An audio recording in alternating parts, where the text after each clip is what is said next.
कळला नाही मला. तुझ्या या भेट करणाऱ्या सौंदर्यामुळे दिवस आणि रात्र त्याचं भानच राहिला बघ. हो, पण थोडा तरी संयमाचा पान करू ना अशा व्यक्तीला.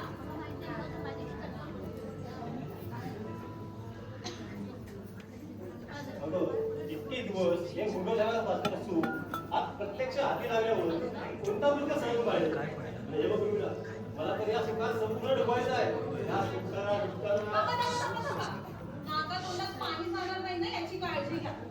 हा, आता आजूबाजूला कोणी नव्हतं म्हणून मी भाई काल तालुक्याला गेलेत आणि उत्तम वाटतं शेतावर गेलं. होय का? हो. किती वेळी असेल तू. घरात कुणी नाही तर एवढं का कुठलं कशाला? दुकानावर नाही जायचंय का तुम्हाला? म्हणे दुकानावर नाही जाईल का तुम्हाला? का एक दिवस चौकास गेलो असतो तर काय फरक पडला असता? अगं दौलतीने दुकान उघडले तरी हवं ना. हो, दौलतीने उघडलं असेल दुकान, पण आपण स्वतः नको काय जायला वेळेवर आणि वक्तशीरपणा पाळला नाहीत ना तर भाई रागवतील तुमच्यावर. भाई माझ्यावरती केव्हाच रागवणार. भाईने खूप प्रेम केले माझ्यावर. आणि हो, तू मात्र भाईचा बहाणा करून आपल्या मूळ विद्येचा विषय टाळू नकोस. अहो तसं नाही हो, पण अतिप्रेमाला दृष्ट लागायची कोणाची. हे आजीबाई, तू आता ही असली उदाहरणं देत बसू नकोस. आजीबाई, बरं राहिलं माझं. आजीबाई म्हटलं अगं या राजाची राणी सुरली तर मग मजा नसली. हे बोल ना काहीतरी बोल ना. आता काय तुझ्या समोर मी काय लोटांगण घालू मग तू बोलशील.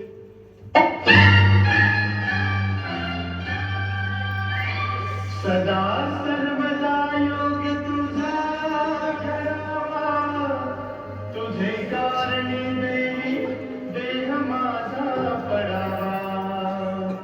रूपवती गुणवती प्यारी किती बायको माझी प्यारी किती, जीवाला या बायको माझी प्यारी किती.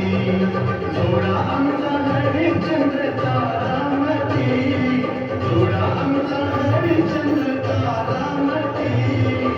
रूपवती गुणवती प्यारी किती बायको माझी प्यारी किती, जीवाला या बायको माझी प्यारी किती. जय बोला प्रिय पत्नीची या लसणीच्या चटणीची, जय बोला प्रिय पत्नीची या लसणीच्या चटणीची.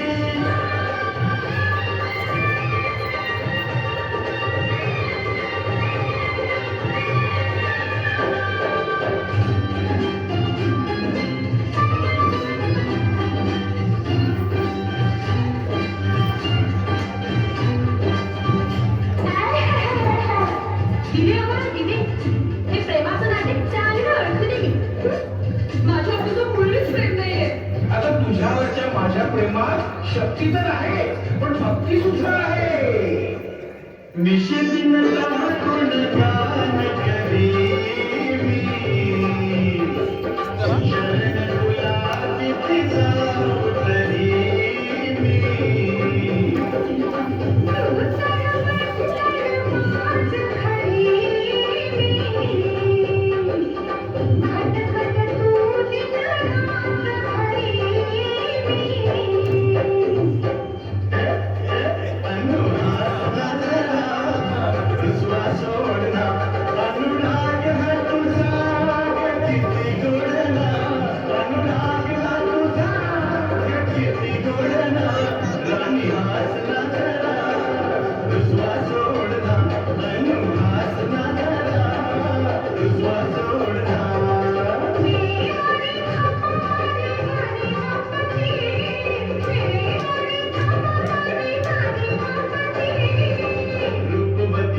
गुणवती प्यारी किती बायको माझी प्यारी किती, जीवाला या बायको माझी प्यारी किती. जय बोला प्रिय पत्नीची या लसणीच्या चटणीची, जय बोला प्रिय पत्नीची या लसणीच्या चटणीची. काहीतरी बोल ना. काय बोलू मी? काही बोल. तू अशी गप्प राहिलीस ना की मला करमतच नाही बघ. बर, मग तुम्हाला एक गोष्ट सांगू? गोष्ट सांगतेस? थांब बसून ऐकतो. बोल. ऐकताय ना? अगं बोल तर. पण मी सांगितलेली गोष्ट तुम्हाला नाही आवडली तर? सांगून तर बघ, नंतर पाहू. आवडली ती बर ऐका हा. बोल. आज की नाही, आज की नाही, बोल. आज की नाही माझे काका येणार आहेत. काय? तुझे काका येणार आहे? हो अहो माझे काका येणार आहेत मला माहेरी घेऊन जायला. काही गोष्ट आली. आणि काय गो तू खरोखरच बाहेर जाणार आहेस? हो अहो ते लग्न झाल्यानंतर पहिल्यांदाच येतात ना मला घ्यायला. अगं, आपण एवढे वर्ष तू त्यांच्याकडेच राहत होतीस ना, तुला कंटाळा का आला तिकडचा? अहो माहेराचा कंटाळा येईल अशी एक तरी स्त्री आहे का या जगात? तू खरंच बाहेर जाणार आहेस? हो खरंच. अगदी खरंच? हो आई गो. हो आई आई गो. हो माझा आई, इथे दुखतंय, इथे. अगं, इथे दुखतंय. अगं, इथे. माहेरी जाणार आहेस काय? कशी माहेरी जातो ना तेच पाहतो. आई गो. आई आई आई गो. आई गो. अगं, इथे दुखतंय. अगं, इथे. अगं, इथे दुखतंय. इथे दुखतंय. काय करता सोडा. कोणतरी बघेल काय करताय तुम्ही? आता कळलं मला तुमच्या छातीत कसली कळ आली. आता नाही आपण तुझ्या ढोंगाला मुळीच फसणार नाही. हो, फसशील तू. मुळीच नाही. आणि हो आजच मी माहेरी जाते. तू डोईला असं काहीतरी करू नकोस. तुला पाण्याशिवाय जशी माशाची वस्तू होती ना तशी तडफड होईल माझी. पण माझी तडफड पाहणार कोण? हे बघ, अहो तरी आपण तुला अजिबात त्रास देणार नाही. तू मात्र माहेर नाव पडू नकोस. माझा तुमच्यावर मुळीच विश्वास नाहीये. अहो लग्न झाल्यापासून नुसते स्वयंपाक घरात घुटमळत असला. त्या दिवशी मी कांदा चिरायला बसले तिथे सुद्धा येऊन बसल्या. अहो डोळ्यातनं पाणी आलं तरी जागचे हल्ला नाही तुम्ही. यापुढे मात्र नक्कीच सेम बघेल. मग झालं. पण तू मात्र माहेरचं नाव पडू नकोस. ते काही मला माहित नाही मी आजच जाणार. ठीक आहे? जा तू माहिती. इतक्या जर मला जरा कंटाळा आला तर लग्न तरी कशाला घेस तू माझ्याशी? हे बघ, आता मला तुझ्याशी अजिबात नाही बोलायचं आहे. आता मी चाललोय दुकानावरती. आणि हो, रात्री माझी वाट लावू नकोस आणि मला फोन सुद्धा करू नकोस.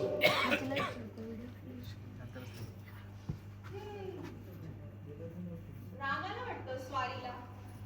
माहेराची थाप चांगलीच पचली आहे म्हणायची. म्हणजे तू बाहेर जाणार अशी थाप मारलीस काय? कशी विकेट घेतलीस काय तू माझी? आता यापुढे मी नावाच पर्यंत नाही करणार. काय झालं? कोण? काका? कशी विकेट घेतलीस काय?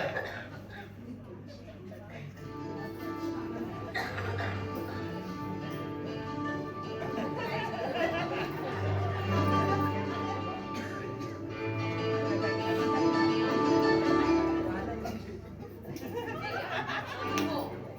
लवकर या घरी. मी वाट पाहते. मग त्यापेक्षा मी जातच नाही हो. का? नाही, तुम्ही जायचंय. आता बाबा समोर आहे ना. सोमवार काल होता, आज मंगळवार आहे. चला. तुम्ही आता आराम करा. लवकर. नीट जा. वा.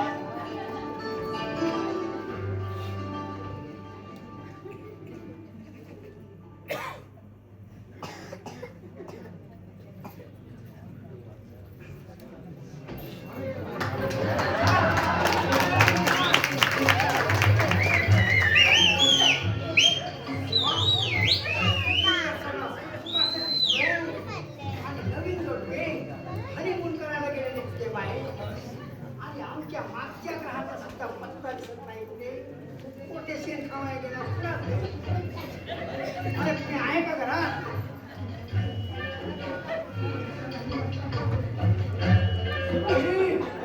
होय काय वाटत उत्तमा हे उत्तमा आले. हं? अरे वा म्हणजे 9 वधूवरांनी आपला मधुचंद्र की काही घरातच साजरा केलेला दिसतोय.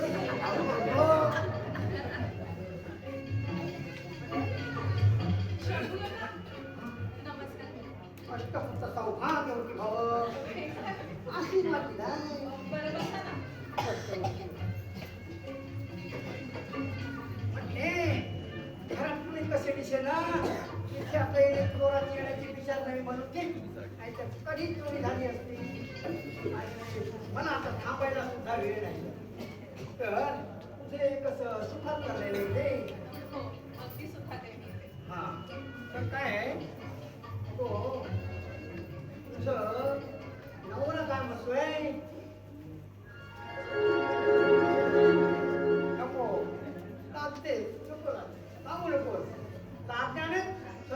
लक्षात आले माझ्या.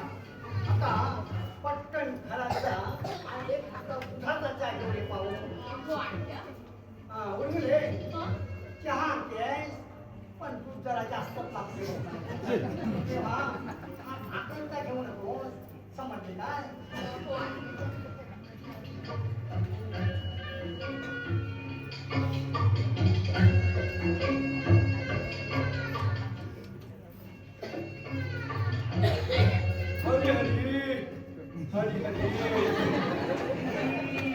वाटतं सकाळची गाडी आली वाटते रामोची स्वारी.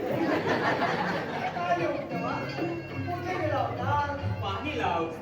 पाणी लावूया म्हणजे पाहुणे वेळा भाज्या सुद्धा करतो काय? होय आता तुझी पहिलीच भाजवून लागले मग शेडी किंवा कळात पाणी शेतात लावून गेलं नाही का पण त्या दाट एकदा अरे असं उघडपणे बोलावयास काय झाले रे तुला? आता उघड बोललंय ना कळला तुला हो कळले हो चांगले कळले. हो हो हो आहे बाहेर हा. का म्हणून? अरे मालकासारखे बरबाद सोडतोस ते घरी राहिला बाजूला आणि आता पुन्हा बोलशीत ना तर त्या पप्पू वराडकरांचं कुत्रो सोडून तुझ्या अंगावर पप्पाच्या ना ह्या कमरेत धोतर सुद्धा राहतो ना तुझ्यावर. अरे फार शहाणा आहेस तू. आता चहा घेतो आणि जातो मी. उर्मिला चहा आणावयास गेली आहे. अरे चोरा देवा अरे दुधाची चाय होई म्हणा डोंगऱ्यात आठवत तिकडलंच वाटतं अरे तुझे काय जाते ते? आता झाले नुकसान भटुराचं तर फाईनचं होईल. तुझ्या बापाचा हिस्सा कापल्यासारखा कोण काय करतो तसे? म्हणजे माझ्या बापाचा काय झालं असं म्हणत तुका हो हो तसेच म्हणावायचे मला तसेच. मग जावर आणि विचार माझ्या बापाशी कुठून जाऊ म्हणतोस? जा सुरुवात इथून हो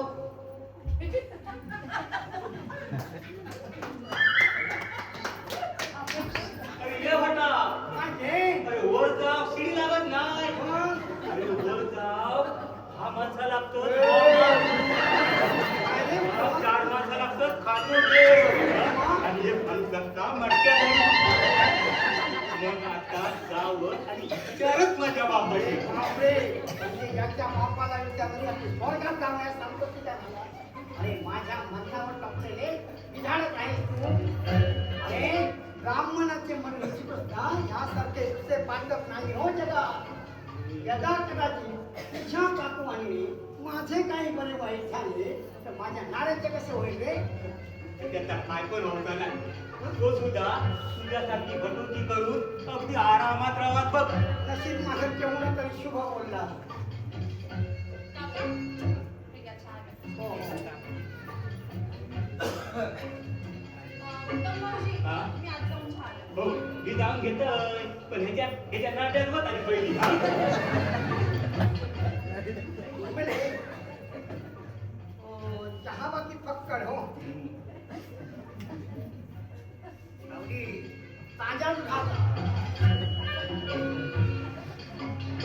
उर्मिले, तू घरात आल्यापासून दुधात भेसळ होत नसेल पाण्याची. एका बोक्याचे फार हाल होत असतील नाही. संध्याकाळचा थांब थांब तुझ्या आता शेड ये उंदीरच बांधले बघ बघ कागद पिंजो लाव ठेवते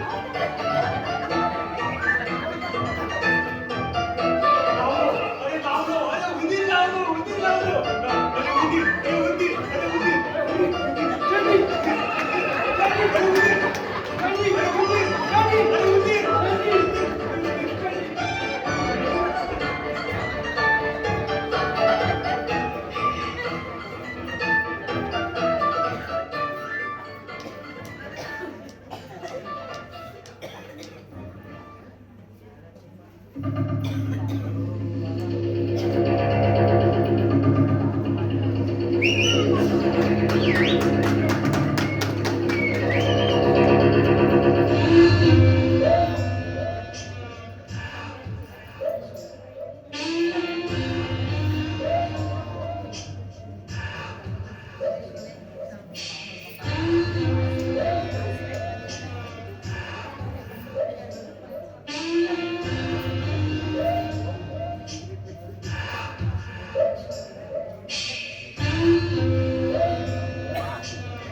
तर मला पाहून भीती वाटावी इतका का मी भयंकर वाटलं तुला?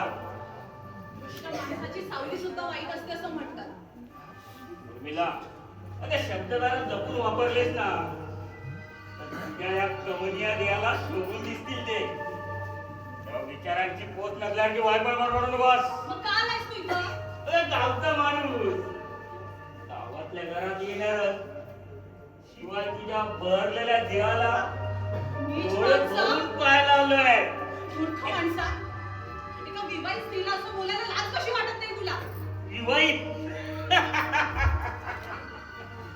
विवाहित पण दुसऱ्याची बायको होण्यापेक्षा माझी झाली असतीस ना तर बोललो नसतो मी तुला. अरे तुझ्यासारख्या चोराची बायको होण्यापेक्षा मेलेला काय वाईट? मग तोच मार्ग अवलंबावा लागेल तुला. अगं तू मला आवडली होतीस म्हणून मी तुला लग्नाची मागणी घातली होती. मला लग्नाला नकार देऊन माझा स्वाभिमान दुखवला. मग त्यात माझं काय चुकलं? अरे गावातले गावकुंड म्हणून लोक तुला ओळखतात. जंगल तोड करून बेकायदेशीरपणे ती सागाची लाकडं चोरून तू विकतोस आणि त्याच पैशात तू आणि तुझे ते मित्र नको ते काळे धंदे करतात. बस काय रुपेश, मला सांग असं कोणतं व्यसन नाहीये तुला की तुझ्या या कर्तृत्वाचे गुणगान गात बसावं? बस कर. तुझ्याकडून ना माझ्या कर्तृत्वाचे सर्टिफिकेट नको आहेत मला. तुझी निरार्थक बडबड ऐकायला आलो नाही मी ते. अगं तू माझ्या जीवनात आली असतीस ना तर कदाचित मी वेगळ्या मार्गाने चाललो असतो. तुझ्या सहवासाने सुगंधी विचाराने माझं जीवन बदलून गेलं असतं. पण तुम्हाला लग्नाला नकार देऊन मला झिडकारलं. योग्य तेच केलं. अरे गावातला गावगुंड आहेस तू. आणि हो, तुझ्यासारख्या चोराशी लग्न करण्यापेक्षा ना मेलेलं काय वाईट? ठीक आहे. चोर कावळा आता कोण कावळा आणि कोण राजोस हे कळेलच तुला लवकर. माझं उद्दिष्ट साध्य होण्याची वेळ पाहतोय मी. कोणती वेळ आणि कसलं उद्दिष्ट रे? ते कळेलच तुला लवकरच. मला दुखवताना माझं मन पायदळी तुडवताना तू माझा विचार केला नाही. अगं माझ्या हृदयावरती कायमची जखम केली आहेस तू. पण याचे परिणाम तुला कसे भोगावे लागतील ना याची कल्पना नाही आहे तुला. आयुष्यभर या घरात दुःखात तडफडत राहावं लागेल तुला उर्मिला. हे पक्का लक्षात ठेव. या घरात ना मी अगदी सुखी आहे. कावळ्याचे श्राप बाधणार नाहीत माझ्या सुखाला. अरे त्याच कावळ्यासाठी ना काही वेळ माणसाला तिष्ठत राहावं लागतं. वृद्ध माणसाच्या पिंडाला स्पर्श करण्याची प्रतीक्षा करावी लागते आणि त्याच वेळेला त्या कावळ्याच्या मानी स्वभावाची खात्री पटते, हिंमत कळते. उर्मिला, तुला सुद्धा एक दिवस ना माझ्याच आसऱ्याला यावं लागेल आणि त्याच वेळेला ना माझी खरी किंमत कळेल तुला. असं का म्हणतोयस तू? याचं उत्तर मी नाही देणार. मग कोण देणार आहे? देव माणसं तर बुरका पांघरलेली इथली माणसं. आई देशमुख एक नंबरचा कृतज्ञ. रुपेश, काय बोलतोयस तू हे? अरे तू ज्यांच्याविषयी उद्गार काढलेस ना त्या माणसाला गावात किती मान आहे हे माहित आहे ना तुला? अरे अरे तुझी लायकी देखील नाहीये त्यांच्या समोर उभं राहण्याची, समजलं? आमचे भाई खरोखरच देव माणूस आहे. देव माणूस. अगं त्या देव माणसाचं ना तू मात्र सावध होऊ नकोस. अगं तो एक वासनेचा शिकारी आहे. पाहिजे लागतात वासने मूर्तीसाठी. रुपेश, भाईबद्दल मला असं घाणेरडं ऐकायचं सुद्धा नाहीये. तू तुझं तोंड काढ बरं इथून. ठीक आहे, तुला ऐकायचंच नाही ना माझं. काही हरकत नाही. पण आता पुन्हा येईल ना तर तुझी खात्री पटवली फक्त कधी त्या लक्षात ठेव.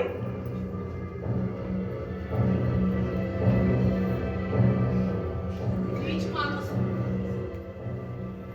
आपल्या सुसंस्कृत घराण्यात असंतोषाचं विष घालून पाहतोय. यापुढे अशी वाऱ्याला सुद्धा येता का म्हणत नीच माणसं. शी.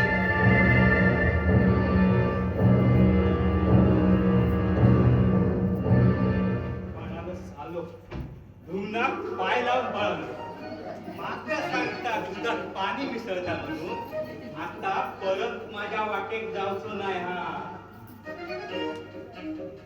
वहिनीनू, ओ वहिनीनू, आले आले. तू काय किती बिटी हवं का सीता तुझ्याची? हा नानून म्हणजे ह्या रस्ती बसून घमघमाट सुटलो मनाने विचारतोय हा अगदी सवडी देवा माझा तसं काय काम नाही तुमच्याकडे आपली एक गंमत सांगला असते तुमका कसली गंमत सांगतोय आणि कुणाला हो आपल्या वहिनी साहेब का सांगणार होतय आपल्या शंभू भटाची अच्छा काय झालं त्याचं हो तो माझी करू लागलो मस्त तशी ना तुझी पाठ घेतलंय हो बरं. पुढे पुढे काय तशी पाठ घेतलंय ना ह्यानं आपली धूम ठोकल्या धूम अशी ठोकल्या पळत सुटलो तो पुढे पळता मी त्याच्या मागे पळतोय तो पुढे पळता मी त्याच्या मागे पळतोय पळता पळता तिथो पाय म्हशीच्या शेणावर पडलो आणि खूप पण पडलो हो तुका काय सांगतोय सगळा त्याचा अंगणात शेणात नडबडला हो बाकी काय यांची पोरगळे काय अजून जात नाही तर भाई केव्हा आला तुम्ही हे काय आताच येतोय तुमची गंमत ऐकत बसलो होतो बरं बसा मी चहा घेऊन येते हा. अगं नको नको हो? प्रवासात 2 वेळा भाई झाला. भाई भाई भाई काय झालं बापू एवढा मोठा कुठं आलाय बस भाई.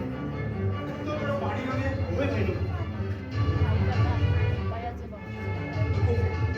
तुला तुमचं पाणी नको हो माझ्या तोंडचं पाणी पळालंय म्हणून तर तुमच्यासारख्या माणसाकडे धाव घेतली अगोदर पाणी पी आणि सावकाश सांग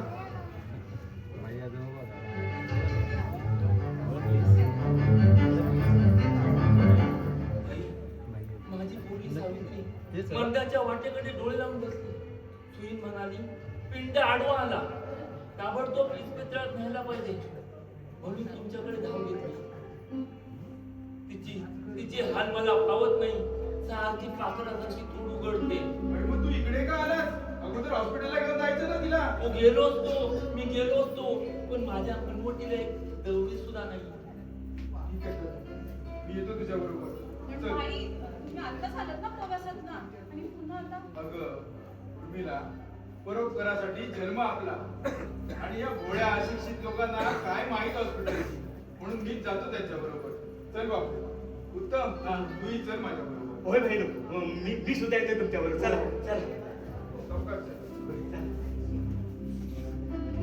ये उत्तम लवकर ये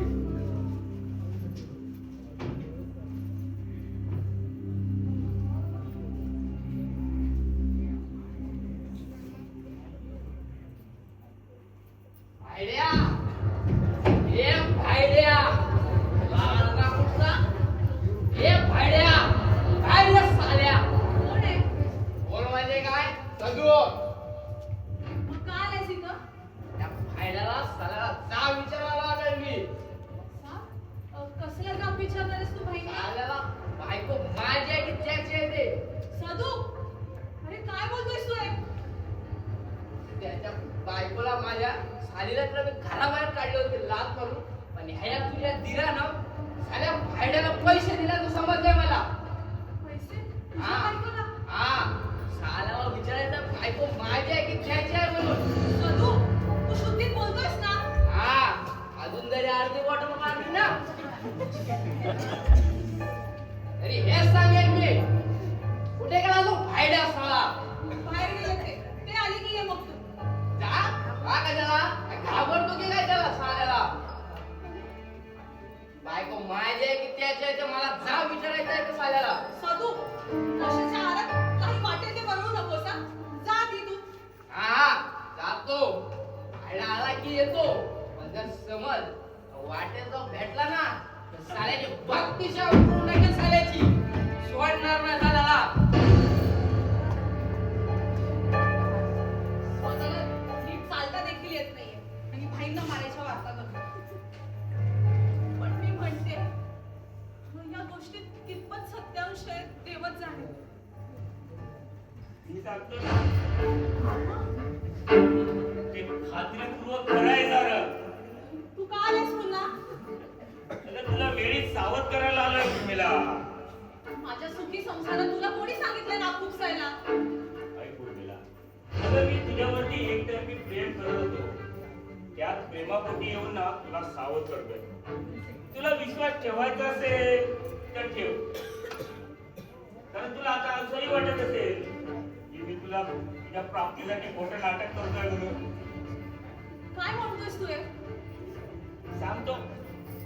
पण तू मला सांग, तुझा भाई गेलाय कुठे? बापूच्या मुलीला हॉस्पिटलमध्ये घेऊन गेले. काय? बापूच्या पोरीला आणि हॉस्पिटलमध्ये? म्हणजे स्वतःचा बाप निस्तारायला गेलाय तर? कसलं का? बापूच्या पोरीच्या पोरात कोणाचा बाप आहे माहितीये का तुला? अगं तुमच्या भाईचं. नाही नाही, वाटेल ते बनवू नकोस. भाईच्या व्यक्तिमत्वावर शिंतोडे उडवू नकोस. अगं तुला पटणार नाही हे मला ठाऊक होतं, कारण तुम्ही बाईला ओळखता तो फक्त देव माणूस म्हणून. पण तो एक वाचलेला लाल सावलेला लांडगा आहे, लांडगा. रुपेश, अरे तुला माहित नाही, बापूच्या पोरीचं लग्न होऊन एका वर्षातच तिचा नवरा मेला. लहानपणीच विधवा झाली आणि या तिच्या असहाय्यतेचा फायदा भाईने उठवला. आणि आता ते पाप त्याचं होतं म्हणून बापू सोबत हॉस्पिटलमध्ये गेलाय. पण तू हे सांगतोयस त्यावर आम्ही विश्वास कसा ठेवायचा? अगं विश्वास ठेवण्यासारखी अनेक उदाहरणं आहेत. सदूच्या बायकोशी कोणते संबंध आहेत माहित आहेत का तुला भाईचे? अगं सदूने त्या दोघांना राजरोजपणे एकमेकांच्या मिठीत पाहिलंय आणि त्याचा परिणाम म्हणून सदू सारखा बिचारा चांगला माणूस दारूच्या आरी गेला. उर्मिला काय पण म्हणा, तुमच्या भाईच्या ना काळ्या कृत्याचा एक मोठा ग्रंथ होईल बघ. अगं इतकं कशाला? उद्या सकाळी तुला तुझ्या नवऱ्याला बसून दान धर्माच्या नावाखाली ना ही सारी इस्टेट त्या बापूच्या होणाऱ्या पोरीला त्या मुलाला अनुरोध पुत्राला मिळेल आणि त्याच वेळेला ना तुमचे डोळे उघडतील. त्या उर्मिला वेळीच सावध हो. अगं भाईच्या मोठ्या प्रेमपोटी ना आंधळे झाला तुम्ही. हे जर सत्य असेल ना तर अमोलला समज द्यायलाच हवी. सत्य? अगं सूर्यप्रकाश इतकं सत्य आहे. आता हेच पाहा, तालुक्यावरून चपून बघून आल्यावर सुद्धा पुन्हा बापू सोबत हॉस्पिटलमध्ये गेला ना. आणि हे कशासाठी? तो स्वतःचा सावपणा दाखवण्यासाठी. उर्मिला, डोळे मिटून दूध पिणाऱ्या माद्रीला वाटत असतं आपल्याला कोणी पाहत नाही, पण जगाचे डोळे ना सदार उघडे असतात. उर्मिला, हे सगळं भाईच्या बाबतीत घडू शकतं. हा त्यासाठी मात्र तुलाच केव्हा तरी बळी जावं लागेल. तेव्हा उर्मिला वेळी सावध हो. नवऱ्यासह वेगळा संसार मान, नाहीतर भाई देशमुख वासनेच्या आरी जाऊन केव्हाही संपत्ती उधळेल ना हे तुला कळणार सुद्धा नाही. आणि इतकं कशाला? अगं तुझ्या आणि तुझ्या नवऱ्याच्या असहाय्यतेचा फायदा घेऊन तुला सुद्धा वासनेची शिकार बनवेल तो. बरं उर्मिला, येतो मी. थांब रुपेश, मला खात्री पटली आहे. वरून भोळेसाम दिसणाऱ्या भाईंच्या कसाब करण्याची सत्यता ना मला तर पटायला लागली. थांबा ते हे येऊ दे. चांगलीच कान उघडणी करते त्यांची आणि भाईच्या ना नीच कृत्याचा पाडाच वाचून दाखवते त्यांच्यासमोर. तुझ्या नवऱ्याचा बंधू प्रेमापुढे आंधळा झालाय. तो विश्वास ठेवेल तुझ्यावर? का नाही ठेवणार? ठेवावाच लागेल त्यांना विश्वास. मी पटवते. पण माझं नाव मात्र सांगू नको का? कारण कसं आहे, तुमच्या दृष्टीने आधीच आम्ही कानपाटे म्हणून प्रसिद्ध आहोत. उर्मिला, तुला एक ना मोलाचा सल्ला देऊन सावध करण्यासाठीच आलो होतो. तुला विश्वास ठेवायचा असेल तर ठेव, नाही तर नको ठेव. उर्मिला, पुष्कळ वेळ झालाय, निघतो मी आज. अरे थांब ना, चहा घेऊन जा. चहा नको आता का?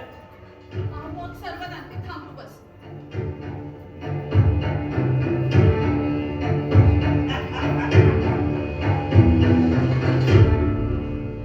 झालं तर टाकलंय. आता मासे कसे गळाला लागतायत ना हेच पाहायचं आहे मला.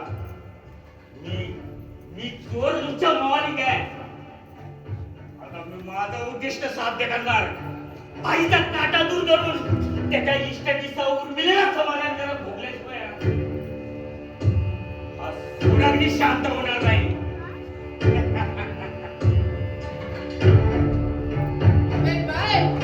आपलं काम अरे एकदम बाकी आहे. आपल्या गाडीचं पेट्रोल जरा आहे. तू एक काम कर, नाक्यावर जाऊन टाक. तिथे तुला गावठी कोंबडी आणि इंग्लिश दारूची मेजवानी देतो. जा.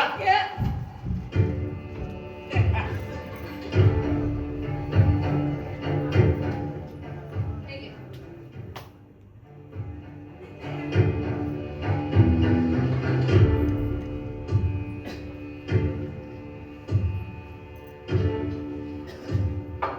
हा.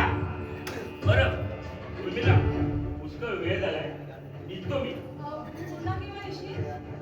अगं ज्या ज्या वेळी तुझ्यावर संकट येईल ना, त्या त्या वेळी हा तुझा हितचिंतक नक्कीच धाव घेईल. बरं येतो मी. बाय. बाय.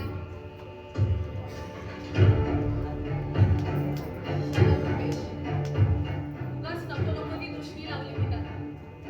पण खरंच मनाचा खूप निर्बळ आहे तो. आज वेळीच त्याने मला सावध केलं म्हणून ठीक. नाहीतर माझ्याही आयुष्यात काहीतरी वेगळंच चित्र निर्माण झालं असतं. पण पण खरंच भाई व्यभिचारी असतील का?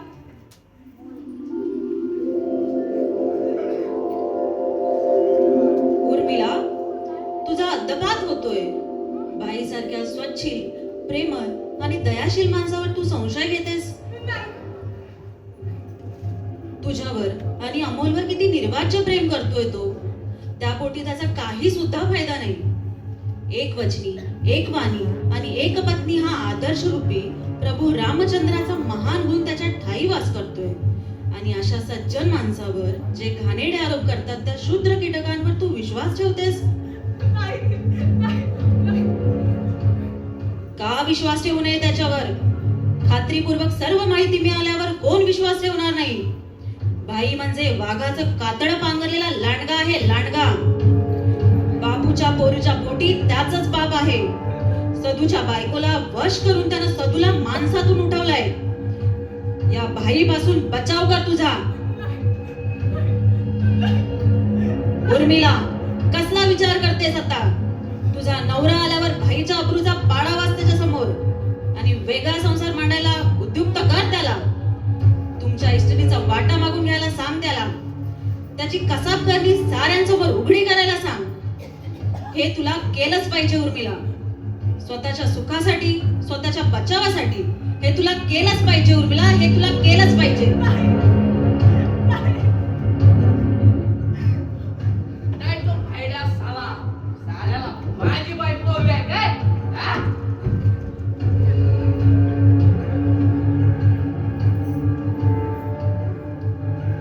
बापूच्या पोरीचं कोणाचं पाप आहे माहिती नाही तुला? अगं तुझ्या भाईचं.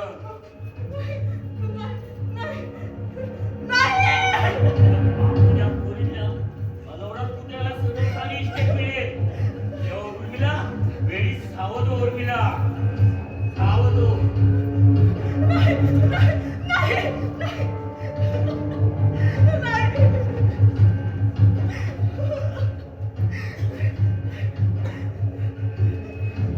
बोल. काय झालं?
हो हो. आजच भाईशी बोलून घेतो. चला.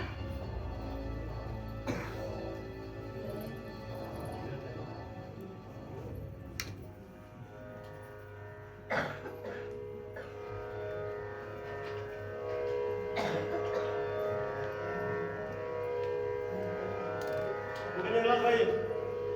बापूच्या घरी जाऊन येतो. कशाला? त्या पापी वसुली जन्माला बोलायला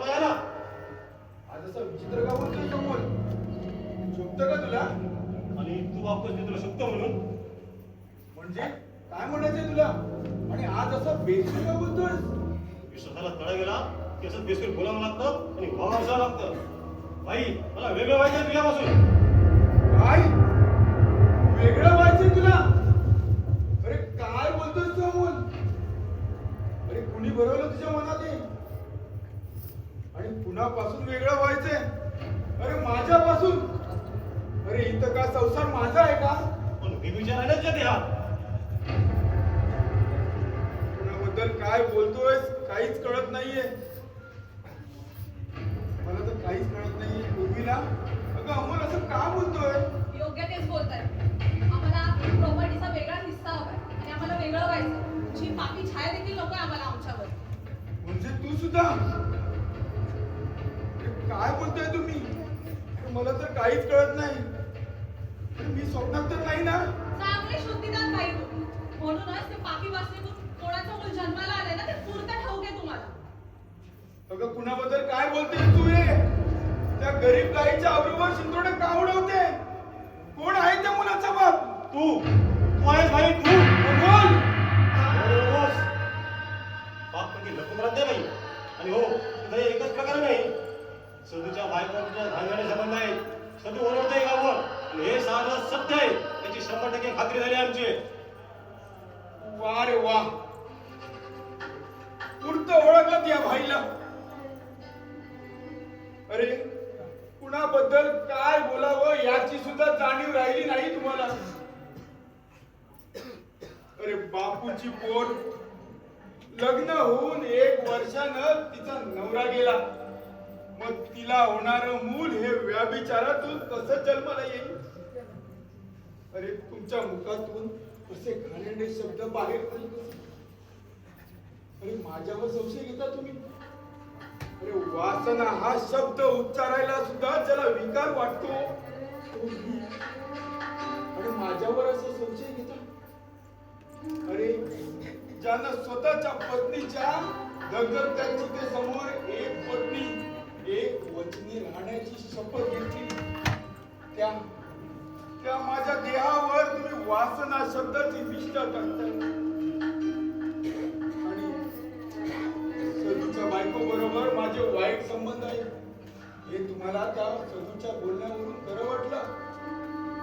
अरे मी मालवणवरून परत येत असताना चव्हाट्याजवळ सदूची बायको आणि तिची 2 मुलं रडत बसली होती.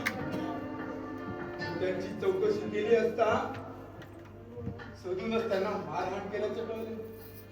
तिच्या डोक्यातून भळाभळा रक्त वाहत होतं. ती उपाशी पोटी माय लेकरं मरतील म्हणून मी त्यांना 500 रुपये दिले. अरे का दिले? मला का त्याची दया आली?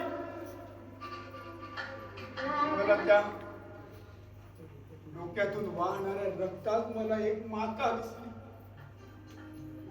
तिच्या आसवांनी भरलेल्या डोळ्यात मला एक बहीण दिसली.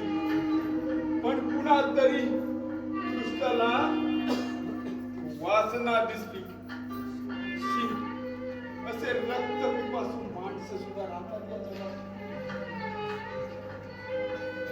अरे माझ्या पत्नीला आणि आई वडिलांना तो अपघात झाला नसता तर आज मी वेगळाच असलो असतो. माझा सुखी संसार मोडला असता तेव्हा मीही मोडून गेलो असतो. पण मी माझं दुःख आवडलं. अरे कुणासाठी? माझ्या धाकट्या भावासाठी. तुझा संसार मिळवण्यासाठी मी असा एकाकी जीवन जगलो.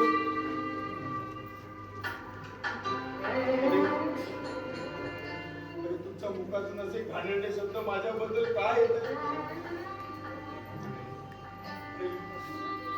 माणूस फार वेडा आहे. उंच झेप घेण्याचा प्रयत्न करतो आणि खाली कोसळल्यावर रडत बसतो शेंड्यासारखा. पण मी नाही रडणार. हे ब्रीद वाक्य खोटं ठरलं. तुम्हाला हिस्सा हवा? वेगळं व्हायचंय ना तुम्हाला? मग घ्या हिस्सा. व्हा वेगळे. मी मी आत्ताच जातो आणि संपत्तीचे सारी कागदपत्र बनवून घेतो.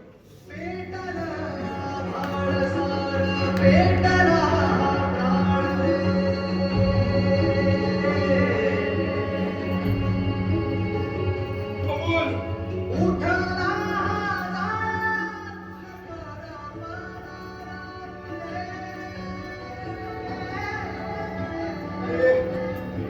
काय हवं होतं तुला? अरे माझा जीव जरी मागितला असतास तोही दिला असता रे. तोही दिला असता. हे मागून मागून संपत्ती मागितलीस रे. अरे कुणासाठी सांभाळत होतो मी सगळं?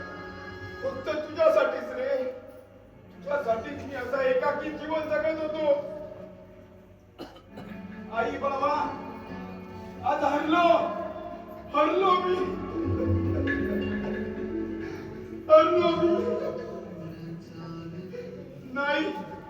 नाही मला सहन होत नाही.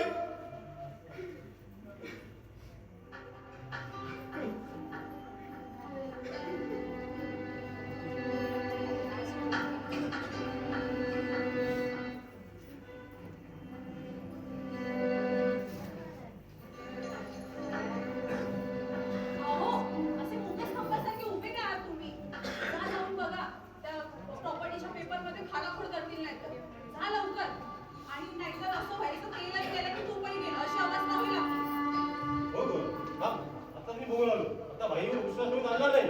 जा लवकर जा.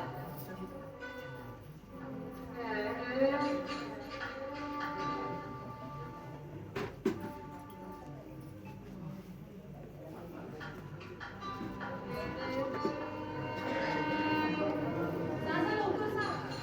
हो गं, चांगला झाला.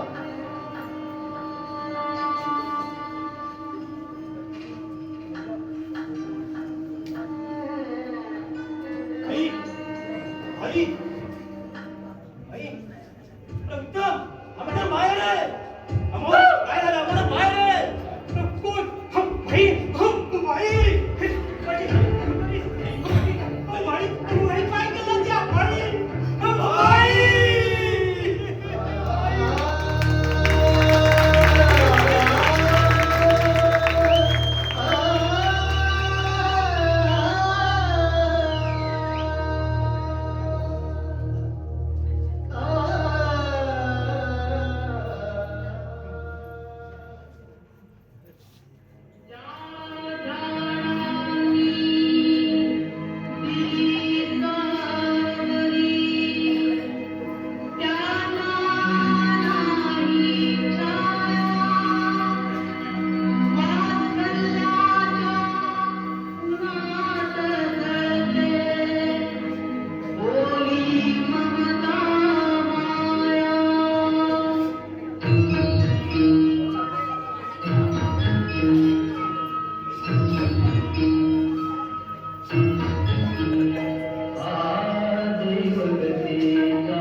आधार होत या गावात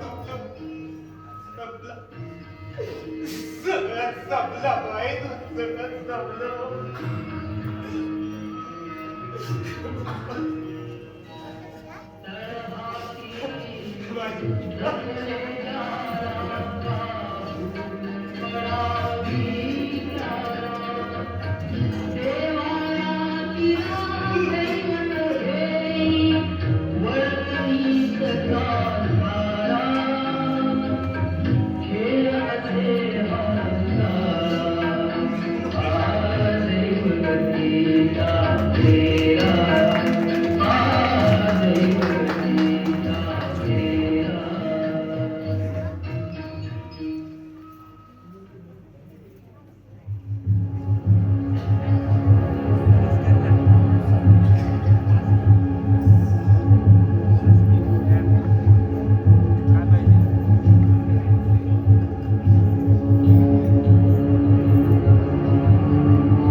विचार कर. चूक कुठेतरी एका ठिकाणी असेल देवाचं घर. अरे कुणाला ठाऊक आहे देवाचं घर? अरे मला सांगा सांगा मला देवाचं घर कुठे आहे ते? तर नाही ना होय कोण म्हणणार? कारण कुणाला ठाऊक नाही देवाचं घर कुठे आहे ते. होय फक्त माझ्या भाईला ठाऊक आहे देवाचं घर कुठे आहे ते. पण माझा भाई नक्की देवाच्या घरी गेलाय का? हे सगळे सांगतात बाई देवाच्या घरी गेल्या म्हणून. पण ते देवाचं घर आहे तरी कुठे? अरे मी गावाला पूर्ण ओरडतोय कुठे आहे देवाचं घर? अरे मला कोणतरी दाखवतो दरवाजा. अरे मला दाखव ना दरवाजा. त्या दरवाजावर मी दात मारून तोडून फोडून टाकतो दरवाजा. एकदा का दरवाजा तुटला की माझ्या भाईची सुटका होईल. पण माझा भाई नक्की देवाच्या घरी आहे. भाई अरे कोणीतरी मला दाखवा तो दरवाजा. त्या देवाला ठार मारायचंय मला.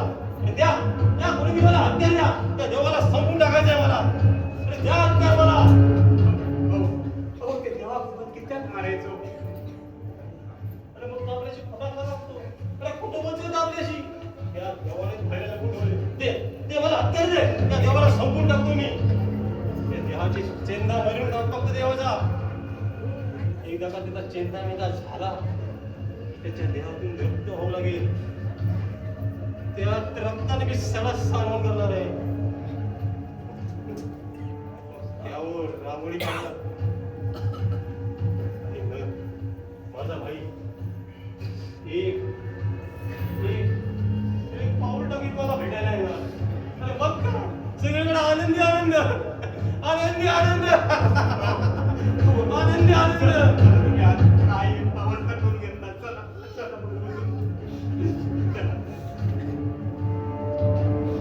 भाई भाई धबकस आनंद कसला काय काही घडलं का अमोल बाबू? काय सुद्धा कार्य नाही असं. सकाळी उजाडल्यापासून दिवसांपर्यंत असेच बडबडत असत. हो भाईला जग सोडून गेल्यापासून डोक्यात कियाड घालून घेतलेली आहे ते. हो काहीतरी एक तर नजर लावून बघित बसतो आणि मला की येत का बडबडत असतो तो. भाईच्या अवगत अमोल बाबूलाच काय तर साऱ्या गावाला वेळ लागल्यागत झाले. भाई म्हणजे या घरचीच नव्हे तर गावची शान होती. पण पुन्हा दुसऱ्याची नजर लागली आणि काय भाईला घेऊन गेला. त्यापेक्षा या म्हाताऱ्याला मरण आलं असतं तर फार बरं झालं असतं.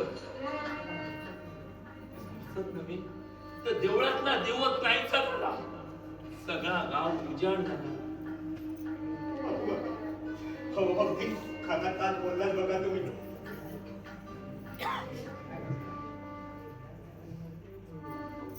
या घरची तर गावागावात बाजारपेठेत एकच नाव भाई. सगळा गाव हळहळला. अरे बाजारपेठेतील दुकानात पटापट बंद झाले. सगळ्याच्या मुखात एकच घोष गरिबांचा वाली. दुकानदारांचा कैवारी भाई देशमुख गेला. त्या देव माणसासाठी मशानात अश्रूचा पूर आला होता. चांगली माणसं देवा आवडत म्हणतात ना का खोटा देव. होय खरंच खरंच देव माणूसच होता. भाईच्या जागी गाव उजाडलं. हो बापू काका एका कारण या घरातच केलेस.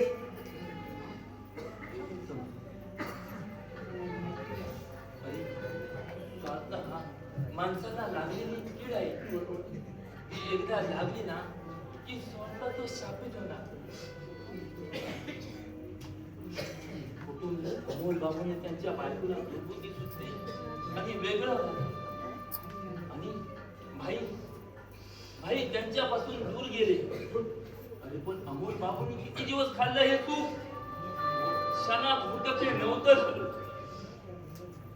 आणि आज अमोल बाबूनी भावाच्या मायेपोटी स्वतःला मात्र वेळ जाऊन घेतलं. त्या पापी माणसाची नजर लागली या घरात आणि या घरावर नसलेली मायेची सावली कायमची दूर झाली हो बापू, पण कायमची दूर झाली. अरे पण आता आमच्यासारख्या गरिबांनी कुठल्या झाडाच्या सावलीखाली आधार घ्यायचा? संपलं, सारं संपलं. हो तुम्ही गावातले लोक एक एक करून इथे रडायला येणार आहात का? आता मला सावरायचंय, माझं घर सावरायचंय, मला त्या हिंमत बांधली पाहिजे. तेव्हा तुमचं आहे ना इथे नाटकी गळा काढून रडणं आणि सांत्वन करणं ना प्लीज बंद करा. आणि हो त्या फाईलच्या नावाचं जप स्वतःच्या घरात जाऊन करा. चला निघा. मुली मुली असे जीव घेणे शब्द का बोलतेस तू? योग्य तेच बोलते. तुमच्या सांत्वनाने माझं दुःख हलकं होणार नाहीये. आणि हो भाईंच्या उधळपट्टीने फुकटची लूट मिळायची ना, त्याचाच ऊत आलाय तुम्हाला. भिकारडे कुठले. पण मुली भाईच्या घरात असे उर्मट जीव घेणे शब्द या म्हाताऱ्याला कधी काळी ऐकायला भेटतील असं वाटलं नव्हतं. हो ना, मग स्वतःचं तोंड काळं करा. आणि हो त्या भाईंचे गोडवे गाण्यापेक्षा त्यांच्याकडून घेतलेले पैसे फेड करा आधी. ते तू सांगायची गरज नाही, मी एके वेळी घेऊन आलोय. हे घे. हो बापू काका, हो एवढे पैसे खर्चून आणलास? अरे कुठून आणले? अरे ज्याच्या तिच्या दुधावर माझी कच्ची बच्ची पोचली ती माझी ताकू गाय विकली रे मी. काय काय बापू काका, काय केलास हे बात केलास? होय उत्तमा, ते बाईने माझ्या कामासाठी स्वतःच्या व्यवहारातले पैसे दिले होते, पण ते नसले म्हणून काय झालं? त्यांचा भाऊ आहे ना, पण खाल्ल्या मिठाची ओळख विसरणारी माणसं नाही आम्ही. नशीब तेवढं तरी कळतंय. बाई इमान विकलं नाही अजून. उपाशी पोटी इमानाचे शब्द बरे सुचतात हो तुम्हाला. पण तू मात्र जीव घेणे शब्द बोलू नकोस. बापू काका, अहो फाटकोर भाग शब्दाचं तुकडं कधी पडत नाही. हा आता या घरात तुमका पित्या सन्मान मानणार देव माणूस गेलो, मग तुमका हे अतलेच फटकार ऐकात मिळतले. ए लुबड्या, हा तू मला शिकवू नको, समजलं? हल्ल्या घराचे वासे मोजणारा तू हरामी. ए भाई तोंड सांभाळून बोल. मी खाल्ल्या घरचे वासे म्हणणारा माणूस नाही असत. कारण या घर बांधताना मी माझ्या स्वतःच्या हाताने वासे लावलोय. तू मागा शांतपणा शिकवू नको. हा भाईंबद्दल खोटा नाटा सांगा अमोल बाबूची कान भरलंच ना, ते मी माझ्या स्वतःच्या कानानं ऐकलंय. हा तुमका मी पूर्व वळखान असय. पहिल्यांदा वाटलं माझी बाय लय चांगली असा, पण खायला काय नाव सोनू बाय आणि पायात कटला जोळ तशी गर. ए लुडब्या, तोंडाला आवर घाला तुझ्या. अहो मी माझ्या तोंडात आवर घालीन, पण बाहेर अक्को गाव तुमच्या कीर्तीचे पवाडे गातात त्याचा काय? हे बघ, मी गावाला भीक घालत नाही, समजलं? होय तुमच्या अंगात हवा शिरली ना, कोणातरी सांगण्यान कर चढलो माणूस की सरला. हा पण बाय लक्षात ठेव, येत ना तेव्हाच कळत का. हे बघ, मी माझी समर्थ आहे. तू आधी चालतो या घरात. जातोय का तुम्ही सांगायची गरज नाही. आता या घरात तो देवात निघून गेलो आणि या हल्लीच्या उपवास या घरात गावात तरी कोण? मेल्या मला हडळ बोलतोस? होय होय, चालतो इथून. भाईंचो जीव घराने भडवत असस तू. चालतो आधी. तुम्ही सांगायची गरज नाही, कधीच गेला असतोय. पण अमोल बाबूंनी डोक्यावर परिणाम करून घेतले मी आणा म्हणून रवलोय. आता ते आणि त्यांचा नशीब भाईंच्या पाठीमागे त्यांचा काय होतला देवा तुकाट ठाव रे, तुकाट ठाव. बापू बघा चला चला काही धावात काढू तो. हा जा निघा. चल. निघा. देवळात जाऊ ना, देवळात भाईंच्या नावाचे गुणगान गात बसा. धिक्कारे तुझे.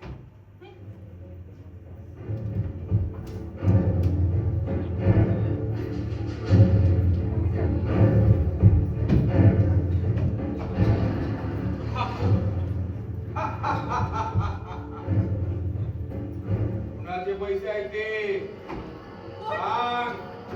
कुणाचे पैसे आहेत ते? कोण आहे तिथे? सोयीचेच आहेत ना. पैसे? कोण बोलते माझ्याशी? मी भाईचा आत्मा बोलतोय, संतृप्त आत्मा. पैसे? माझ्या सर्व इच्छा अपूर्ण आहेत. तुझ्या हातातले पैसे माझे आहेत. नाही नाही मला कोणीतरी फसवलंय. मला माहिती मला माहिती. माझे आहेत ते. पैसे हे मला माझे पैसे हे कोण आहे? कोण आहे? नाहीतर मी तुझा गळा आवळेन.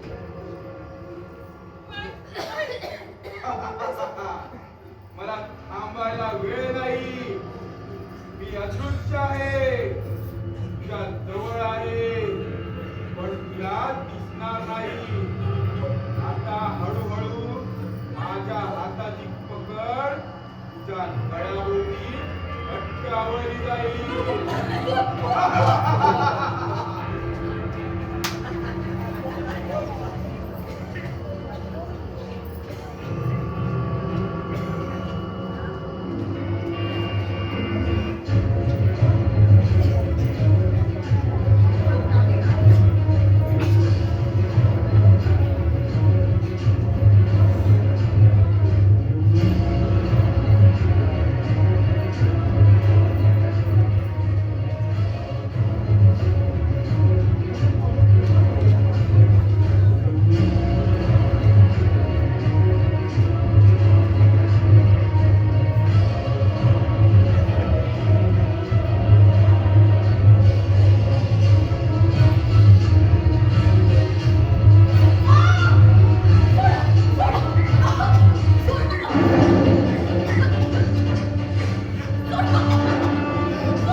काही बोलू नको. सर्व काही आलंय माझ्या लक्षात. शांत उर्मिला, आराम वाटेल. पुढे तू काही बोलू नको. सर्व काही आलंय माझ्या लक्षात. पण आज आठवले असतील ना माझे पूर्वीचे शब्द. पूर्वीचे शब्द कोणत्या संदर्भात बोलतोयस तू? या संदर्भात बोलतोय. मी तुला म्हणालो होतो ना की ज्या ज्यावेळी तुझ्यावर संकट येईल त्या त्यावेळी तुला इथं तिथं धाव येईल म्हणून. खरंच तुझे उपकार आहेत माझ्यावर. आज योग्य वेळ आलीस. माझे उपकार वाचले. अगं पूर्वी जन्मीचे ऋणानुबंध आहेत ते म्हणून योग्य वेळ आलो. पण तुझ्यासारख्या शेतकरी सुवर्णाचा आस्वाद घ्यायचा सोडून ते जाळून खात तळायला निघाला होता तुला नवरा. अगं भाईच्या अत्यंतिक प्रेमामुळे ना वेळ झालाय तुला नवरा. आणि त्या वेळाच्या भरात तुला गळा ओढून ठार करणार होता. उर्मिला, तू विश्वास ठेव अथवा नको ठेवू, पण तुला या घरातील माणसाच्या संदर्भात ना मी तुला आधीच स्पष्ट केलं होतं. पण त्यावेळी तुझा विश्वास नव्हता माझ्यावरती, कारण मी शून्य विचाराचा माणूस होतो ना. बघ आज ते चित्र ना हळूहळू बदलत चाललंय. याची प्रचिती आल्यावरच राहणार नाही तुला वगैरे. खरंच मी फाशी चुकली असं वाटायला लागलंय मला. तुझा मी सतत तिरस्कारच केला. तुझ्यातला चांगला माणूस मला ओळखताच आला नाही. तू ज्यावेळी मला लग्नाची मागणी घातली होती त्यावेळी मी तुझी उपेक्षा केली ना, त्याचंच फळ भोगते मी आज. तेव्हा जर मी तुझी अवस्था केली नसती ना तर विसरून जा उर्मिला. अरे जर तरच्या गोष्टी आहेत त्या. आणि मी म्हणतो कसं गोष्टीला उदाहरण देण्यात अर्थ तो काय? अर्थ कशाला असतो आणि नसतो सुद्धा. पण आज सगळ्याच बाजूने माझं पोट मारा झालं त्याचं काय? आता कोण मारा करून घेतल्यामुळे होतो, पण त्यासाठी ना उर्मिला त्याग करावा लागेल. होय उर्मिला, या घरातल्या माणसांचा त्याग करावा लागेल तुला. नाही नाही ते पाप होईल. अगं ते इतरांच्या बाबतीत पाप असेल, पण तुझ्या जीवनातला एक तो नवीन बदल असेल. आणि उर्मिला तोच मार्ग योग्य आहे. तुझे विचार पटत नाहीत मला. ते योग्य असतील सुद्धा, पण त्याग करणं कसं शक्य आहे? मी समाजात कशी उभी राहू शकेन? भाईच्या मृत्यूने अख्खं गाव बोंबा मारतो माझ्या नावाने. शिवाय इतकी सारी धनदौलत. अगं धनदौलत कुठे जाते? ती केव्हाही मिळेल आणि स्वबळावरती ना मिळवता सुद्धा येईल. पण तुझ्या वेड्या नवऱ्यासमोर ना तुझ्या वेड्यासमोर नवऱ्यासमोर इथे जर संसार करण्यासाठी राहिलीच ना तर मृत्यू तुला केव्हा विळक्यात घेईल ना हे तुला कळणार सुद्धा नाही. शिवाय आईचा मृत आत्मा सतत तुझा छळ करत राहील उर्मिला. इकडे आड तिकडे वीर अशी विधा मनस्थिती झाली आहे माझी. घरात वेडाचाराची भूताची भीती आणि बाहेर गाव समाजाची भीती. अगं समाज म्हणून काय घेऊन बसली आहे? अगं तुकडे फेकले आणि पैसे पेरले ना की आकाशासारखे धावून जातात काही लोक समाजातले. अगं त्यांना काय पडलेली नसते समाजाशी. अगं तुला सुखाच्या शोधात निघायचंय. सुख म्हणून जे म्हणतात ना उर्मिला हे सवय तुझ्या दुःखीकडची जीवनाला. तू सदैव आनंदी असावीस आणि राहावीस हेच मला वाटतं. उर्मिला तुझा हितचिंतक म्हणून ना हा रुपेश रूपी वृक्ष अगं तुझ्यासारख्या असहाय्य वेळेला आधार देण्यास तयार आहे. हो उर्मिला. म्हणजे तू अजूनही माझ्यावर. हो खरं पुरं की निर्वाज्य प्रेम करतो. उर्मिला तू एकदा झेडकारलंस पण बघ आज ती संधी परत चालून आली आहे. त्या संधीचं स्वागत करणं हे सर्वस्वी तुझ्या हातात आहे. मी माझा अपमान विसरून तुझी एक प्रेमिका म्हणून स्वीकार करण्यास तयार आहे.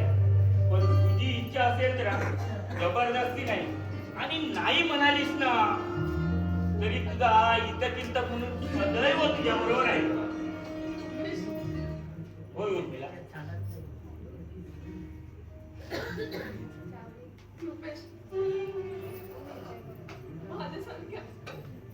माझ्यासारख्या वैरीला तुझ्यासारखा आधार दे. मी मूर्ती गोंधळून गेली.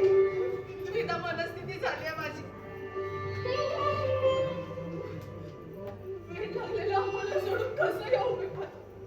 अगं तो जीव घेणारा राक्षस आहे तुझा आणि त्याच्याकडून त्याला कशी कणव करते. उद्या सकाळी ना झोपेत तुझा गळा आवळून ठार करेल तो तुला. अगं तो उत्तम येऊन सांभाळेल त्याला नाहीतर जाईल कुठेतरी वेड्याच्या बळात भर पडत. त्यानं ना आपलं सुख पाहू. तुला सुखाच्या शोधात निघायचं आहे. मग हे मोहाचे पास ना तोडावेच लागतील. आज माझ्याबरोबर आलीस ना तर सुखाच्या हिरवळीवरून चालशील. अगं एक मुंबईला मी फ्लॅट घेतलाय. छोटासा उद्योग पण सुरू केलाय इंडस्ट्रीमध्ये. अगदी राणीसारखे ठेवून दिला. आज दोघांना एकमेकांची साथ मिळाली ना तर नवं जीवन सुरू करू. नवीन पाठ येईल तुझ्या जीवनात आणि तुला कोण मारा दूर होईल. माझ्यासारख्या वेळीला तुझ्यासारख्या वटवृक्षाचा आधार दे. यापुढे माझ्या नवजीवनाचा शिल्पकार तूच आहेस. थांब, मी तुझ्यासाठी चहा घेऊन येते. आता कुठे नको. ठीक आहे चालेल.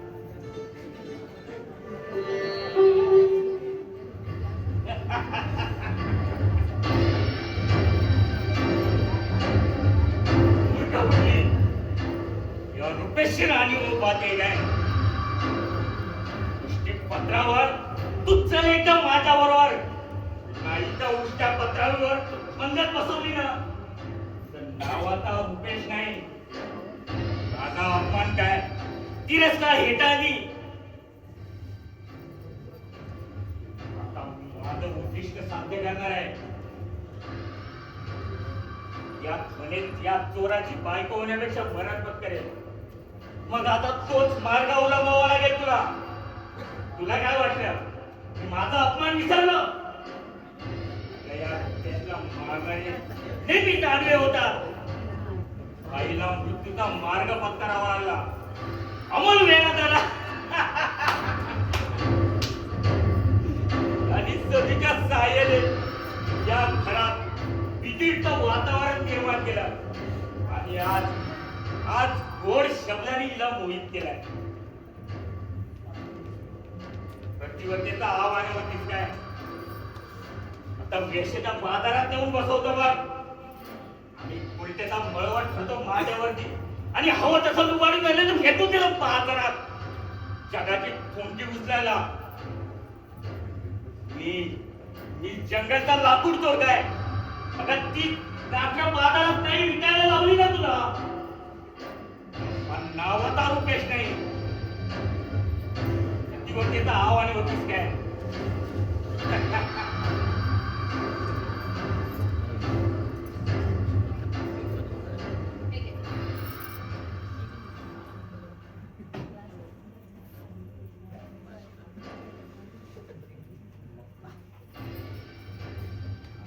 छान गोड आहे. खरंच गोड आहे. अगं तुझ्या हातचं सर्वतरी गोड नाही असं होईल का? राहू द्या, उगाच स्तुती करू नकोस. अगं तेवढा वेळ आहे कुणाकडे? आता पुढचा बेत आखायला हवा. साधारण ना 2 तासाने मी गाडी काढतो मुंबईला जायला. इतकं घाईत का? तर शुभस्य शीघ्रम. तू असं कर, अर्ध्या तासाने नाक्यावर येऊन थांब. तिथे मी गाडी घेऊन येतो. तिथून थेट मुंबई काढू. कुणालाही थांब पत्ता लागणार नाही. आलं लक्षात? पण निर्णय पक्का. येतो मी. बाय. बाय. वाट पाहतोय. बाय.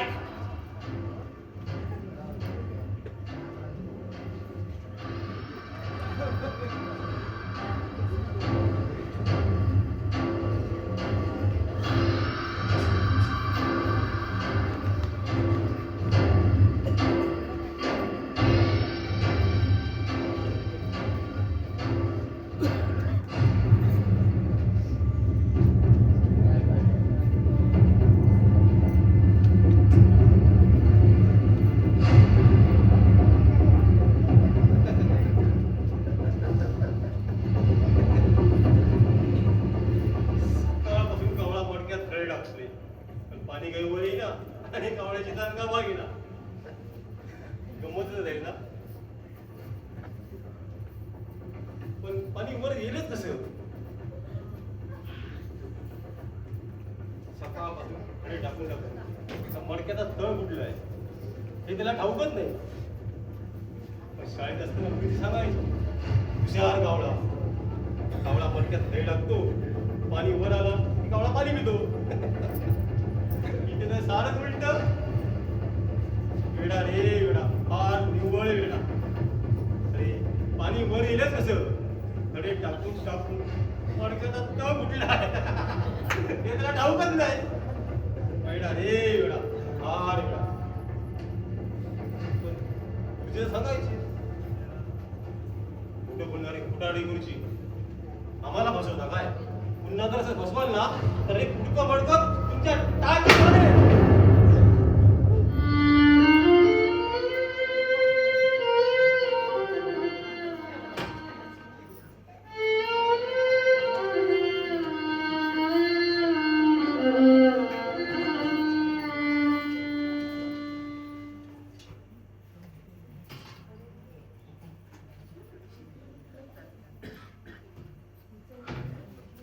कुठे निघालेस? माहेरी की उकिरड्यावरच्या सुखाचा आस्वाद घ्यायला? चुप! एक शब्दही बोलू नकोस. सार काही समजलंय मला. उत्तम नाही, तुमचं सार बोलणं लपून ऐकलंय आणि सार येऊन मला सांगितलंय. आज माझ्या आणि देशमुख घराण्याच्या तोंडाला काळिंबा बसायला निघालीस तू? अगं भाईंसारख्या देव माणसाचा बळी घ्यायला देखील तूच काय निघत आहेस? अगं त्या रुपेश आणि सदूवर विश्वास ठेवून स्वतःच्या नवऱ्याला बिथरवलंस. आणि आज त्या वेड्या नवऱ्याला लाथाडून वेश्येचा केळा भाई लावायला निघालीस तू? अगं कसलं सुख हवंय तुला? अगं बोल, कसलं सुख हवंय? अगं नवऱ्याला वेगळा व्हायला सांगितलं.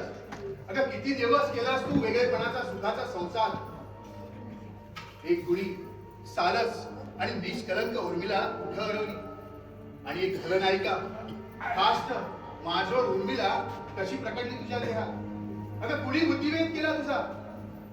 त्या सदूनं की त्या रुपेशनं? अगं त्यांच्या मोहजाळ्याला फसलीस तू.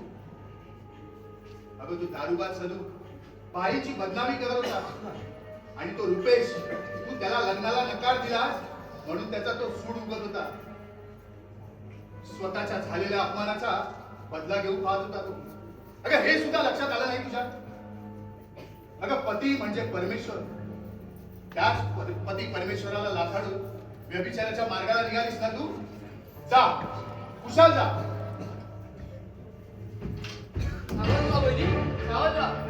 अजगराच्या डोक्यातून वाघाला धावत आलं निघलं. त्या रुपयाच्या डावाला बळी पडू नका तुम्ही. आज मला त्याच्या राक्षसी लालजनुतेचा साक्षात्कार झालाय. माझ्या बायकोचे आणि भाईंचे असलेले बहीण भावाचे संबंध मला व्यासनाबाई वासनाबाई वाटू लागले. पण आज त्या रुपेशने खूप कृत्य केले. त्याच्यामुळे त्याच्या राक्षसी त्याला बळी पडू नका तुम्ही. आजवर मी खूप पापा केली, पण आज मला त्याच्या राक्षसी लालचेचा साक्षात्कार झालाय. आणि ते पुण्य थोडं तरी पुण्य पडावं म्हणून इकडे धाव घेतली. एकूण उत्तमने मला सांगितलेली गोष्ट खरी होती का? होय मामा. आज रुपेश सागाच्या लाकडानं भरलेला ट्रक घेऊन मुंबईकडे रवाना होणार आहे. आणि ती चोरी पचावी म्हणून सोबत उर्मिला वहिनींसोबत घेऊन जाणार आहे. आणि त्याच्या चारित्र्यावर शिंदोळे उडवून त्यांचं आयुष्य अनाथ करणार आहे तो. पण वेळीच तुझ्यासारखा वाल्याचा वाल्मिकी झाला आणि तू हिला सावध करायला आलास. धन्य धन्य आहेस तू. असाच देवा आणि आपल्या बायको मुलांचा सांभाळ कर. आजवर केलेल्या तुझ्या पापाचं क्षालन कर. चाल. पाहिलं सुरू ना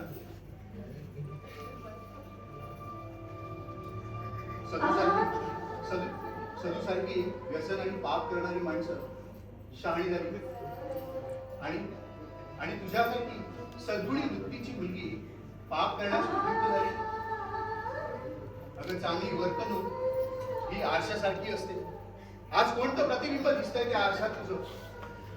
अगं दैवानं अमृत उठाशी आणावं आणि कर्मानं त्याचं विष व्हावं. अगं अशी तुझी अवस्था झालीये. अगं काळाच्या पावलाची ताऊल तुला लागली नाही का? जा जा. रुपेश बरोबर जायला निघालीस ना? मग जा, कुशाल जा. पण जाण्यापूर्वी आठव. अगं आठव या महान देशात होऊन गेलेल्या त्या महान पतिव्रता. अगं आठव ती अग्नी दिव्य करणारी सीता. अगं जिनं प्रभू रामचंद्राबरोबर 14 वर्ष वनवास होता. अगं ती कुठं आणि तू कुठं? अगं आठव ती सती सावित्री. अगं जिनं यमाच्या पाशांवर काळजाला पाझर पडून स्वतःच्या पतीचे प्राण वाचवले. अगं ती कुठं आणि तू कुठं? अगं डोळ्याला पट्टी बांधून अगं पतिव्रतेचं पुण्य पदरी पाडून घेणारी ती गांधारी. अगं आज ती कुठं आहे आणि तू कुठं? अगं प्रभू रामचंद्राबरोबर 14 वर्ष वनवासात गेलेल्या लक्ष्मणाची डोळ्यात प्राण आणून वाट पाहणारी अगं ती उर्मिला कुठं? आणि स्वतःच्या नवऱ्याला लाथाडून निघालेली तू उर्मिला कुठं? अगं धन्य त्या महान पतिव्रता.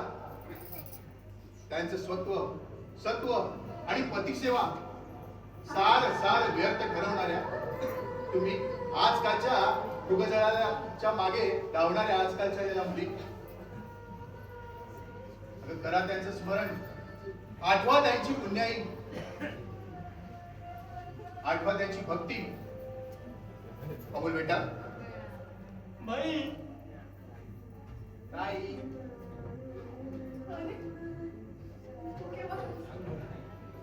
अरे तू कसं काय आलास? हो बाबा, हा उत्तम धावत आला माझ्या क्लिनिक मध्ये आणि म्हणाला की अमोल भाऊजींची तब्येत फार बिघडली आहे, तुम्ही लवकर चला. मी माझ्या पेशंटला तसंच बसवलं आणि तडक निघून आलो इकडे. म्हणून तुम्ही नवीन ठरव किल्ल्यात ना आपण जायचा तेव्हा म्हणाला होतात ना माधवजी मुंबई सायकोलॉजी येळ्यांच्या लोकांवर उपचार करणारा डॉक्टर होतो ना ता माका लक्षात होता आणि मी म्हणून ह्यांना घेऊन येतो. वा, छान केलंस. हो डॉक्टर महाशय या. हा घ्या तुमचा पेशंट. त्याची व्यवस्थित तपासणी करा. अमल बाबू आई आई माझं बाळ कोणी बाळ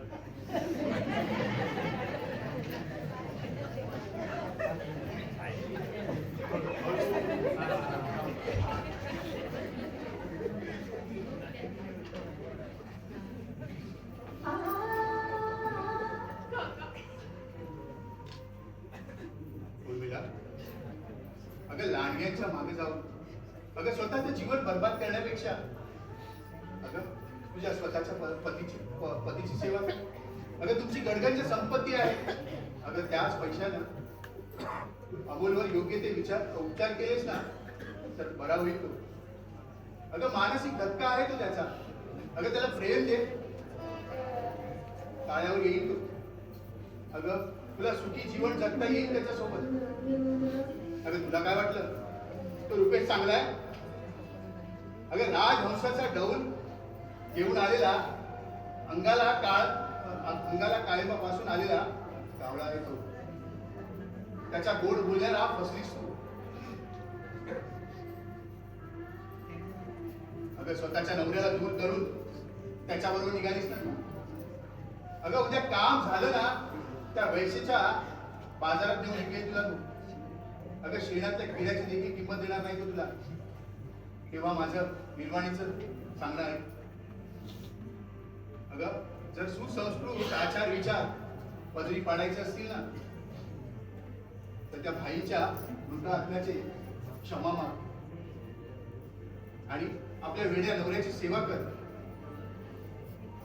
अगं त्याला माया लाव. अगं उकिरड्यावर जाऊन गिरायकांची टुकी घेण्यापेक्षा अगं स्वतःचा देह न विटाळता आपल्या नवऱ्याची सेवा कर. आई तसा काही गंभीर आजार जाणवत नाही. नुकतीच सोबत झाली होती. मी काही औषधं लिहून दिली. ती फक्त त्यांना द्या. 3 महिन्यात अगदी खटखटी बरी होती बघा. तर मी आता लिहू चहा घेऊन जा ना. नको नको नंतर घ्या. आता पेशंटला क्लिनिकमध्ये बसून आलो आहे तर आता मला लिहावं लागेल.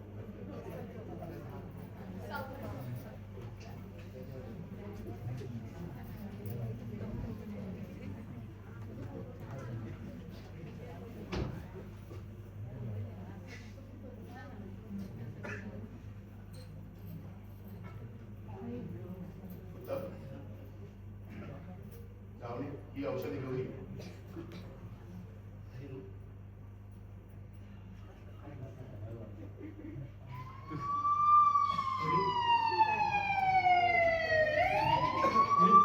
पोलीस गाडी पोलीस येतोच वाटतो. पोलीस येतो.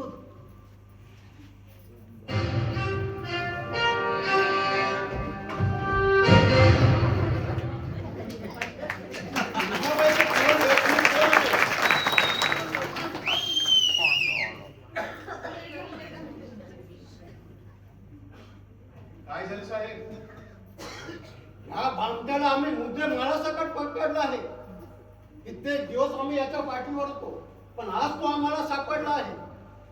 नारायण पाटीलच्या जंगलातील सागाची लाकडं घेऊन मुंबईला पसार होणार होता. पण ऐन वेळी आम्हाला खबर मिळाली आणि आम्ही सापळा घातला. रात्री 2 वाजता गुरामाडीच्या तिट्यावर हा ट्रक साईडला लावून कोणाची तरी वाट पाहत होता. आम्ही योग्य वेळेचा फायदा घेऊन त्याच्यावर झडप घातली आणि याला पकडला आणि इथे घेऊन आलो. अहो साहेब, अहो कुणाची काय? तो आमच्या उर्मिलेची वाट पाहत होता आणि तिला ऊस लावून पळवून घेण्याचा तो प्रयत्न करत होता. अरे च्या, म्हणजे दुहेरी गुन्हा. एक तर सागाच्या लाकडाची चोरी करणं आणि परस्त्रीला ऊस लावून पळवून नेणं. आणखी एक गुन्हा याच्यावर आहे. आम्ही याची झडती घेतली तेव्हा हे पेपर आम्हाला मिळाले आहे. हे पेपर कसले आहेत ओळखता काय? हो, हे प्रॉपर्टीचे पेपर आहेत. भाई देशमुख यांनी हे घर, बाग बगीचा, राहतं घर, दुकान, सर्व प्रॉपर्टी आपला छोटा भाऊ अमोल देशमुखच्या नावे केली होती. आणि तेच कागदपत्र याने लंपास करून त्याचा विल्हेवाट करून ते घर आपल्या नावावर करायचं याचा विचार होता. पण ऐन वेळी आम्ही सावध होऊन याला पकडलाय आणि इथे घेऊन आलो. आता या तेरी गुंड्याची शिक्षा द्यायला तेच पाचवा मी आला. नाही नाही, हे सगळं खोट आहे. माझं रुपेश तसा नाहीये. माझं रुपेश चांगला आहे. अहो मॅडम, आम्ही रात्रीचं खोबरं करून याला पकडलंय आणि तुम्ही जबानी फिरवताय. बोलला उर्मिला, मी पण यांना हेच सांगत होतो.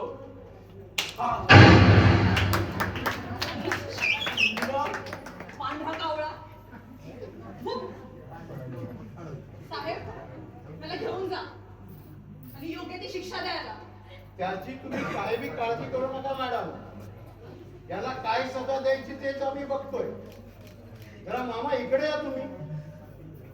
थांबा थांबा, मीच तिकडे येतोय. हे तू तिथेच थांब. पळून जायचा प्रयत्न केलास ना तर इथेच एन्काउंटर करून टाकीत. अरे काहीशी बंदूक आहे. कोणी आग पण निघून जाईल त्याची. मामा, मी काय म्हणतोय, तुम्ही म्हटल्याप्रमाणे या केसमध्ये या मॅडमचं नाव पण येतं. म्हणून मी म्हणतोय उद्या सकाळी या मॅडमला पोलीस स्टेशनला पाठवा आणि आमच्या साहेबांना भेटायला सांगा. अहो कारण काय आहे माहिती, याला गुन्ह्याला पकडल्यामुळं या मॅडमची अब्रू तर वाचली आणि शिवाय जीव पण वाचला. कारण काय आहे माहिती आहे, बाईला आपल्या जीवापेक्षा अब्रूची किंमत जास्त असते. म्हणून म्हणतोय, आणि या केसमध्ये आम्हाला किती त्रास झाला सांगायचं. म्हणून थोडं चहा पाण्याचं पण बघून टाका आमचं. आमचे साहेब कोणाकडून एक पैसा पण घेत नाही. पण या मॅडम पण या केसमध्ये फसल्या आहेत ना, म्हणून म्हणतोय. तेव्हा येऊ मी. हो मॅडम, येतो हा. काय म्हणालो मी, उद्या पोलीस स्टेशनला येऊन भेट द्या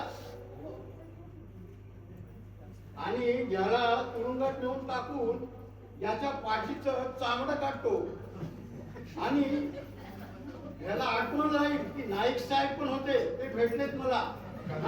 याला घेऊन जातोय मी.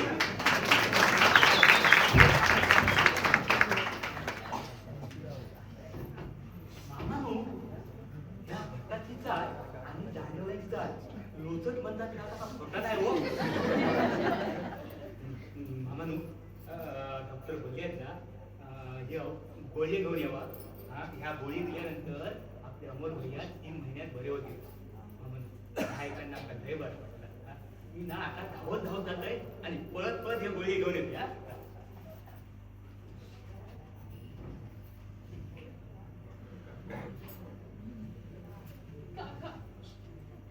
काका, माझी चूक झाली.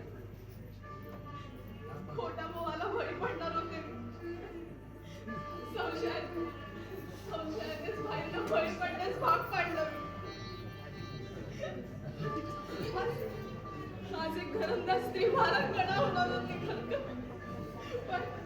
पण तुमच्या सगळ्यांच्या पुढे तुमच्या आशीर्वादाने माझं प्राण वाचलं.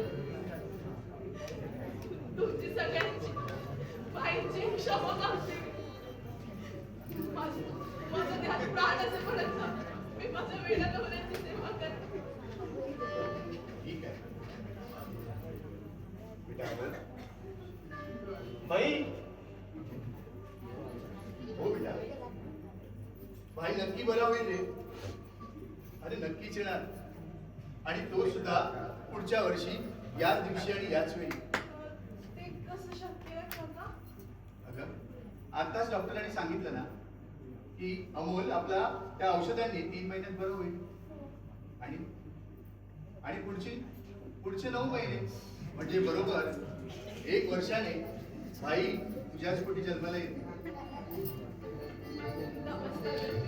सुखीला.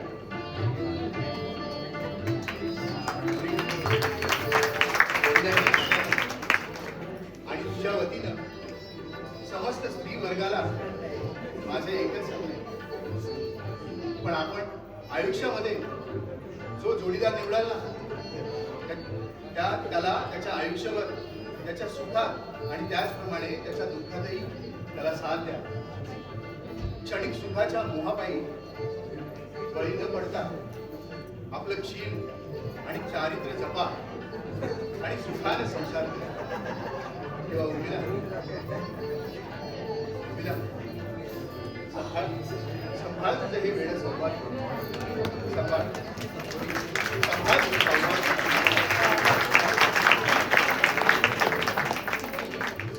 मी तुम्हाला सावध करायला होतो, पण तुम्ही वेळेस सावध झाला आणि पुढील अलर्ट लागला. हे ऐकून खूप बरं वाटलं. होय पोरी. तुझ्या आकाशाचा स्वभाव आणि पुढच्या स्वभावात झालेला बदल या बाहेरच्या स्त्री आणि समाजाने घरात मला आल्याचं समाधान झालं. मी आता माझे सारे पेशंट क्लिनिक बंद करून आले आहे. आता नुसते 4 भागणार नाही तर तुझ्या चक्क जेवण जाणार आहे.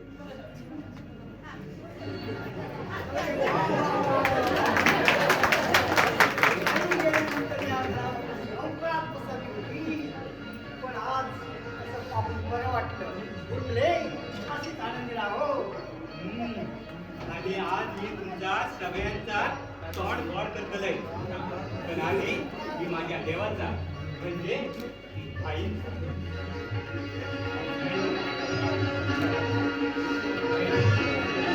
आज जणू आनंदाचं गोकुळ चाललंय झालं.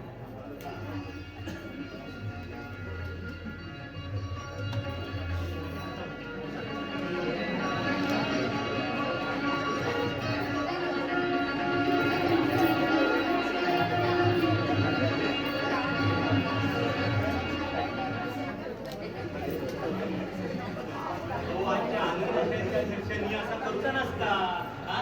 बघा, हा करा बघू, हा करा, हा करा. आ. गोड, गोड. आ, खोलून घ्या, खोलून घ्या. असे आनंदी वागा. हा? हा. वागानो, ते पण घ्या.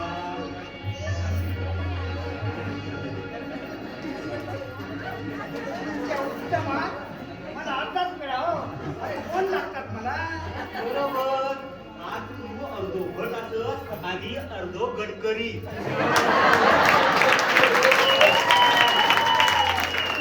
तर आता मंडळी तुम्ही पण आता घरात जाताना आपला तोंड करून असं घरात जावा. आणि हो, जाताना आपल्या भावाचा हात धरून जावा. जर पाऊस हे जखरे पडला तर आमच्या उर्मिले वैष्णवी कसं या. हा? तेव्हा राम राम मंडळी.